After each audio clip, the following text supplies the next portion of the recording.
Maithili express की शानदार प्रस्तुति। बोला बोला बाबा बैजनाथ की। देवघर में बाबा के जयकारा होई छे। बोल बोल पिया के कारिया डोलाई छे। खुशी recording studio Baluaha.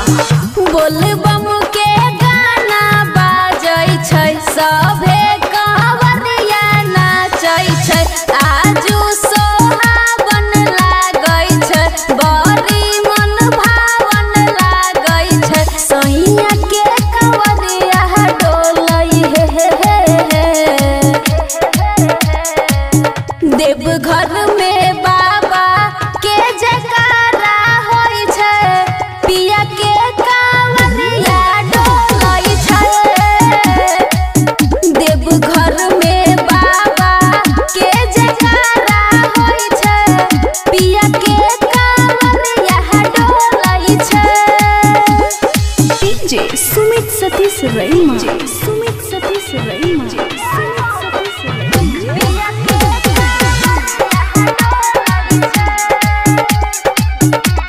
Mix by अमन अक्के। सावन महीना हो रामा, बाबा के पूजा होला। कांधे पर कांवर उठे के बम सब छलकत जाला। बम सब छलकत जाला।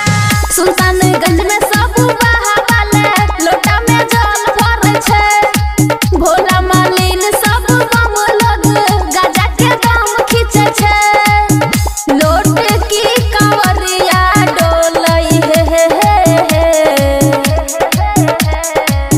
देवघर में बाबा के जयकारा होई छै, पिया के कांवरिया डोलै छै। देवघर में बाबा के जयकारा होई छै, पिया के कांवरिया डोलै छै। डीजे सुमित सतीश रईमा। देवघर वाले बाबा की। पिया के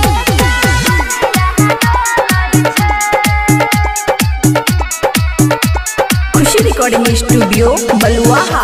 पूरब दिशा में हो रामा, बसे बौरहबा भोले।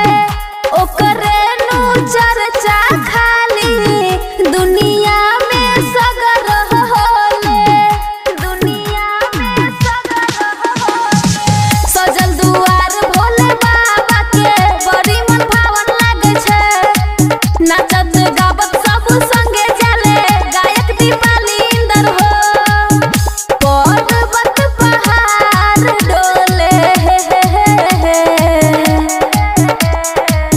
देवघर में बाबा के जयकारा होई छै, पिया के कांवरिया डोलै छै। देवघर में बाबा के जयकारा होई छै, पिया के कांवरिया डोलै छै। खुशी रिकॉर्डिंग स्टूडियो बलुआहा।